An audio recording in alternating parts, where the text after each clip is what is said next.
ঘুম ঘুম চোখ শিওরে তুমি চোখের পাতা বোঝনি দেখেছি নির্ঘুম তোমায় যতবার চোখ মেলেছি আদরে মমতার চাদরে ছিলে আছো তুমি জানি শত সন্তানের জন্ম দিয়েছ তুমি পারো জননী সহস্র সন্তান যোগ্য সম্মান দিতে পারবে না জানি জননী তবু মমতায় নিঃস্বার্থ আলিঙ্গনে নিয়েছ জানি তুমি তাই মাগো সৃষ্টির সেরা আমার জননী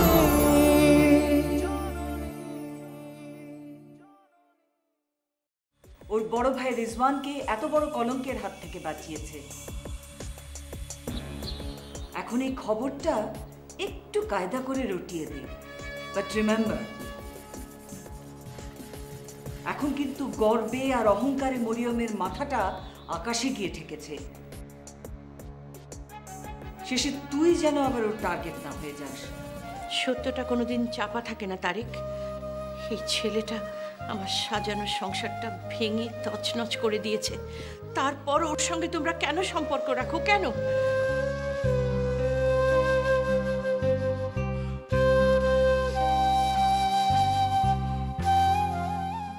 আম্মু আজ যদি আমানের কেসটা কোর্টে উঠতো ওর সেলফ রিয়েলাইজেশন দেখে ওরা ওকে মাফ করে দিত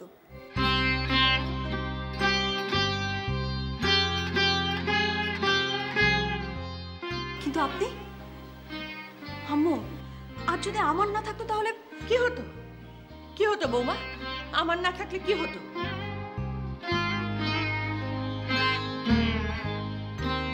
জানো না তোমরা সত্য আর মিথ্যের লড়াইয়ে আজীবন সত্যের জয় হয় বড় ভাইয়া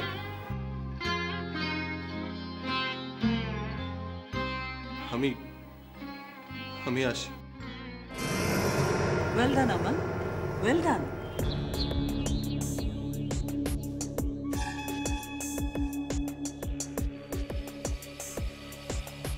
খুব ভালো কাজ করেছো তুমি তবে একটা ভুল করেও ফেলেছো মাম ও ভুল করেছে মানে কি বলছো তুমি ও এত বড় একটা কাজ করলো আর তুমি রিনা তোমরা মাঝে মাঝে না মরিয়মের কথা কিচ্ছু বুঝতে পারো না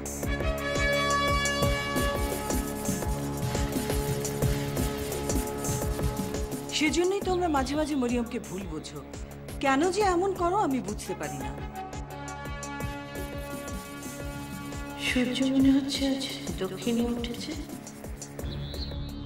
জুবাইদা হঠাৎ আমার গুণগান করতে শুরু করেছে কি ব্যাপার এখন একটা ব্যাপার তো পরিষ্কার হয়ে গেল যে আমান ওই ছেলে দুটোকে প্রেশারাইজ করেছিল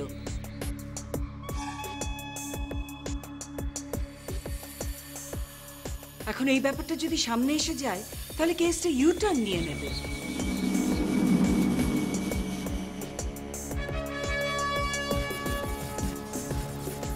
তবে আমরা সেই সুযোগটা দেব না যত তাড়াতাড়ি সম্ভব কেসটা আমাদের ক্লোজ করে ফেলতে হবে না হলে এই তো আসল সত্যটা বেরিয়ে পড়েছে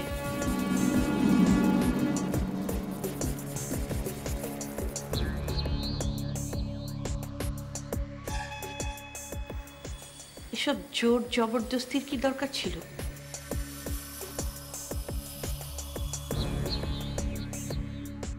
আমি তো জানি আমার ছেলে নির্দোষ ওকে কেউ দোষী প্রমাণ করতে পারত না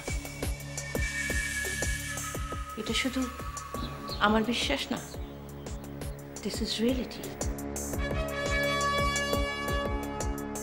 তবে ওর কারণে যে কেসটা উইক হয়ে পড়ল সেটার কি হবে মরিয়ম প্লিজ তুমি এসব নিয়ে টেনশন করো না ব্যারিস্টার হাসানের সঙ্গে আমার কথা হয়েছে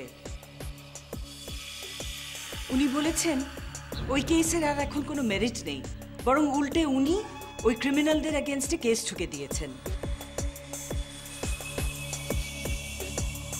এরপর মিডিয়াতে এমন হাইপ তুলে দেব না যে ওরা পায়ে এসে পড়বে।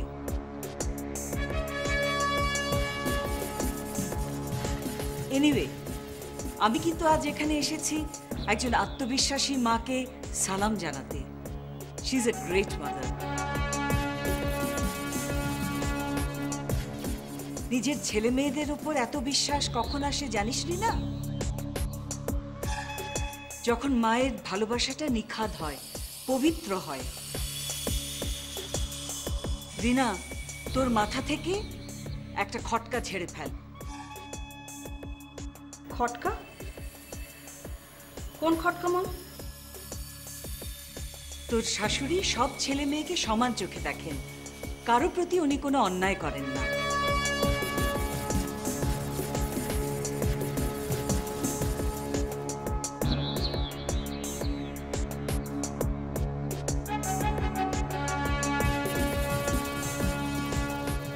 ও গড, এসব কি হচ্ছে? ভেতরে ভেতরে মামের নিশ্চয়ই বড় ধরনের একটা প্ল্যান আছে, না হলে নদী তো আর উল্টো স্রোতে বইতে পারে না। সে প্ল্যানটা কি? আরো বড়, আরো অ্যাক্টিভ কোনো প্ল্যান, কিন্তু সেটা কি?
Hello? Yes, boss. Yeah. You know the money flow. Yes, yes. Okay, boss. See you. Bye. Exactly, আমিও তো সেই কথাই বলতে চাচ্ছিলাম। রিজওয়ানের কেসটা তো প্রায় শেষই, সো এখন আমাদের সামনের দিকে তাকাতে হবে। সংসারের আয় উন্নতির দিকে অ্যাটেনশন দেওয়া উচিত, যাতে এ নিয়ে ভবিষ্যতে কোনো ফিনান্সিয়াল ক্রাইসিসের মধ্যে পড়তে না হয়। তা তো বটেই। এখন শুধু বড় বৌমার জন্য অপেক্ষা। ও ভালোই ভালোই ফিরে আসুক, সব টেনশন শেষ। তারেক ভাই, একটা কথা বলবো, প্লিজ কিছু মনে করবেন না।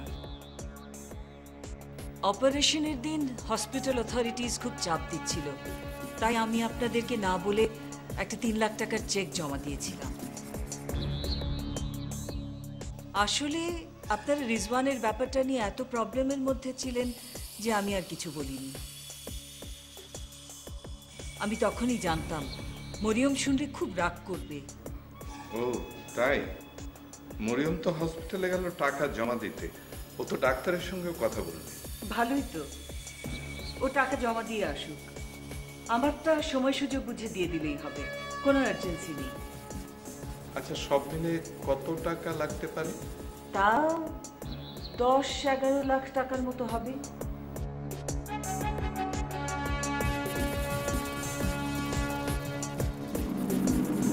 ও মাই গড, এত টাকা দিয়ে বৌমাকে কি করে রিলিজ করে আনবো? তারিক ভাই, প্লিজ কুল ডাউন। আজ মরিয়মরা যা পেমেন্ট করছে করুক। টাকার জন্য বৌমাকে কি আর ওরা আটকে রাখবে? এটা কোনো কথা হলো নাকি? আমি কি মরে গেছি নাকি তারেক ভাই? একদম টেনশন করবেন না। শুনুন, মরিয়ম যদি এবার রাগ করে করুক, আমি কোনো কথাই শুনবো না। আরে ভাই, আত্মীয়তা তো আমাদের সমান সমান, তাই না?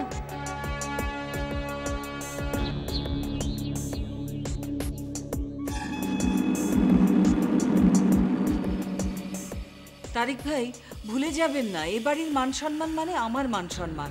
আমার মেয়ে এ বাড়ির বউ।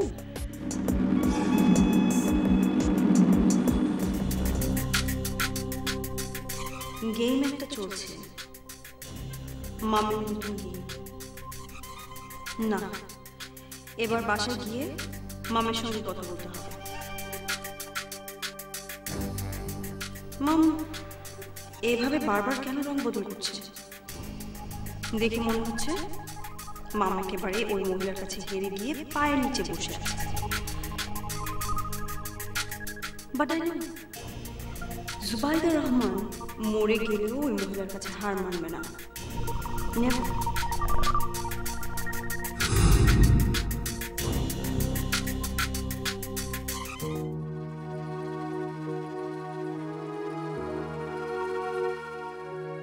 বৌমা, তুমি কোনো চিন্তা করো না। আজকে আমার ডাক্তারের সঙ্গে কথা হয়েছে। উনি বললেন তোমার চেহারাটা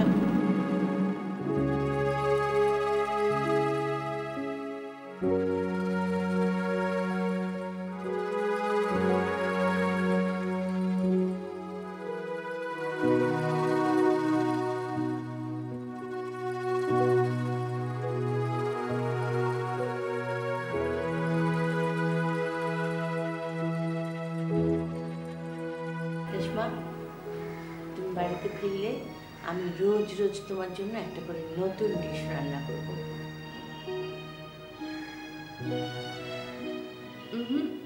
আমি করব। আচ্ছা বাবা বাবা হয়েছে। আমি একটা কথা বলি কি? আমি এবার কয়েকটা দিন ছুটি নেব কলেজ থেকে। আমি বাসায় বসে রেশমার জন্য সুন্দর সুন্দর ডিশ রান্না করব। কি বলেন? খুব ভালো হবে। তো জানিস লোকে কি বলবে? কি? ওই যে হিন্দি না উর্দুতে কি একটা কথা আছে না, জরুকা গুলাম। আম্মা, এই সমস্ত কথা বলার জন্য তো বাড়িতে লোক আছে। এগুলো শাকিরের বউ বলবে, রিনা বলবে। সবই মার কাছে শিখেছে। দেখলি না জুবাইদা কেমন ঢং করে বলল, বাবা রিজওয়ান।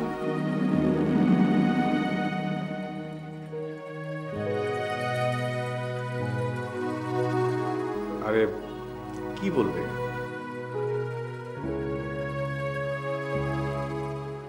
আচ্ছা শোনো, আমি যে তোমাকে কবে বাড়িতে নিয়ে যাব, ডাক্তার তোমার সমস্ত রিপোর্ট দেখেছেন, বলেছেন তুমি খুব শীঘ্রই সুস্থ হয়ে উঠবে এবং তুমি কম্পারেটিভলি অনেক শর্টলি ঠিক হয়ে উঠছো। একদমই সব কিছু ঠিকঠাক, 2-1 দিনের মধ্যেই তোমাকে বাড়িতে নিয়ে যাবো।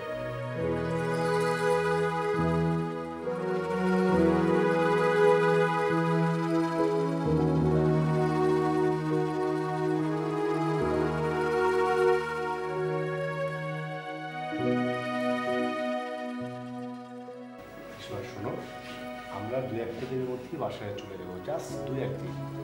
লক্ষ্মী মেয়ে, এই তো আর 2-1 দিন। শোনা, নিয়ে যাবো বাড়িতে। শোনা, কথাটা শোনো, তোমাকে নিয়ে যাবো তো আমরা, মোটে আর 1-2 দিন, তাই না?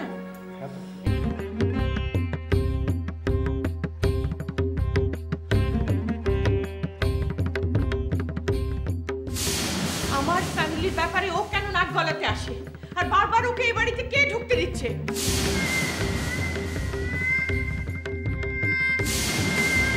ও এই বাড়ির কে? ওর আসল চেহারাটা তো আমরা সবাই দেখেছি। এখন ভালো মানুষ সেজে সেটা লুকিয়ে রাখার যতই চেষ্টা করুক, সত্যটা একদিন বেরিয়ে আসবে।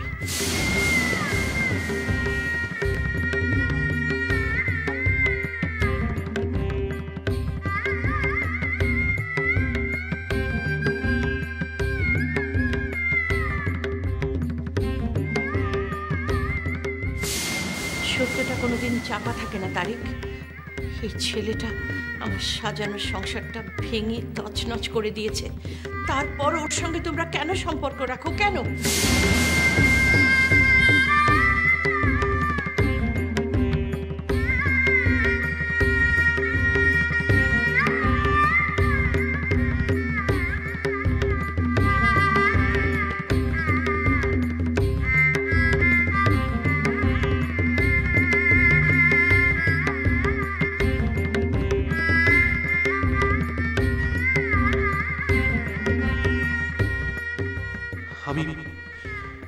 আমি মরি না কেন? কেন মরি না? এই জীবনটা নিয়ে আমি কি করব?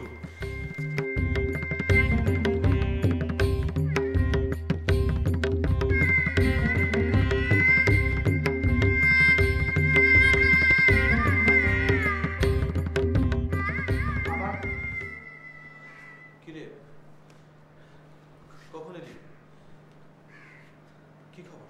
খবর ভালো না দোস্ত, বারবার অন্য নাম্বার থেকে থ্রেট করছে। তুই আর আমি যা করছি তার জন্য নাকি আমাদের চরম মূল্য দিতে হবে। টেনশন করিস না, বস, শান্ত হ। কথা বলে না, যত গড়ছে তত বসে। ওদের সব গোপন কথা ফাঁস হয়ে যাচ্ছে, সব চরিত্র শালা। কোয়েশ্চেন পেপার চুরি করেছে কে, আর সব দোষ আমার ভাইয়ের মাথায় চাপিয়ে দিয়েছে। ইচ্ছে করছে এক একটাকে গুলি করে মারি। না না আমান, এই সময় মাথা গরম করিস না, এই সময় মাথা ঠান্ডা রাখ প্লিজ, বি কুল। জানি দোস্ত, বড় লোকদের টাকা আছে, আর টাকার গরমে তারা মানুষদের মানুষ মনে করে না। সেজন্যই তো বলছি তুইও সাবধানে থাকিস। আমরা আসি রে দোস্ত। ওকে ভাই, ভালো থাকিস।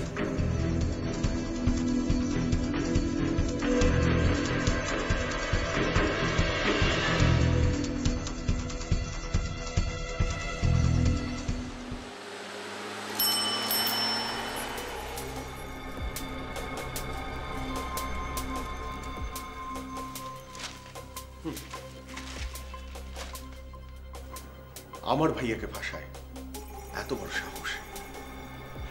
এবার দেখো ওদের কি শাস্তি হয়। ইউনো জেনি, আমার না এখনো ভাবলে কাটা একেবারে শিউরে ওঠে। রিজু ভাইয়া এত ভালো একজন মানুষ, এত সিম্পল। উনি যখন রাস্তা দিয়ে হাঁটে মাথা একেবারে নামিয়ে হাঁটে, আর চেনা জানা যত লোক ভাইকে চেনে এত সম্মান করে, রাস্তায় দেখলে সালাম দেয়। কি আর বলবো তোমাকে। বিলিভ মি জেনি, এই কেসটা যদি এত সুন্দর করে সলভ না হতো তাহলে ভাইয়া সারা জীবন তাকে ঘরে বন্দি করে রাখতো।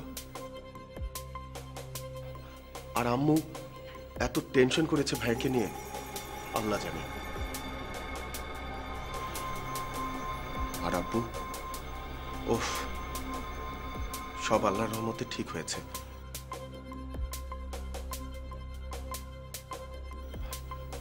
আই মিন, সবাই তো অন্তত আসল ঘটনাটা জানতে পেরেছে।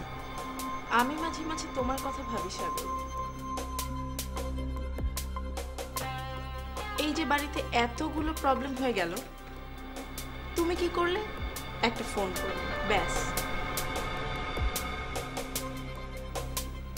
তোমার উচিত ছিল অ্যাটলিস্ট একবার হলেও বাসায় যাওয়া। এতে করে সবাই শক্তিও পেত, সবার ভালোও লাগতো। জানো সাগর, ওই রাতে যখন পুলিশ ভাইকে টর্চার করেছে, বিলিভ মি সাগর, আমার এত খারাপ লেগেছিল, এত ভয় পেয়েছি আমি। যা হোক, আল্লাহর রহমতে সবকিছু ঠিক হয়ে গেছে। এখন আর ওসব মনে করে কষ্ট পেয়ে কি লাভ বলো? এই শোনো না, এখন তো একে একেবারে সব প্রবলেম সলভ হয়ে গেছে। চলো না একবার গিয়ে সবার সাথে দেখা করে আসি। ওহ, এটা তো ভাঙা রেকর্ডের মতো একই কথা ঘুরে ফিরে বাঁচাতে থাকে। বাড়ি চলো, বাড়ি চলো। আরে ভাই, জেনিফার লোপেজ বাড়ির সব প্রবলেম সলভ হয়ে আসছে, সেটা তো ভালো কথা। কিন্তু আমি যদি এখন তোমাকে নিয়ে বাড়ি যাই, তাহলে বাড়িতে সুনামি হয়ে যাবে, সেটা জানো?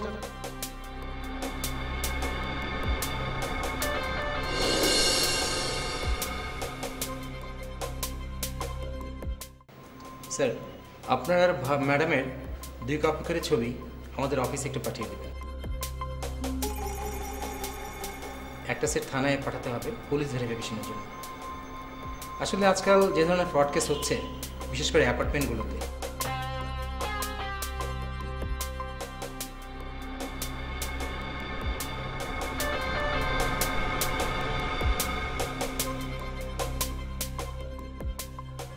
শোনো, তোমরা ননদ ভাবে জুটি মিলে কি আমার সাথে ঝগড়া করবে এখন? আর এই যে সারাক্ষণ শাকসবজি খাও, কেউ খেতে পারে বলো? তুমি জানো আমার মামের বাড়িতে এক এক বেলা এক এক রকমের খাবার হয়। কাবাব, রেজালা, রোস্ট, রুই মাছের কালিয়া, সর্ষে ইলিশ, এরকম এরকম লতা পাতা খেয়েছি জীবনে।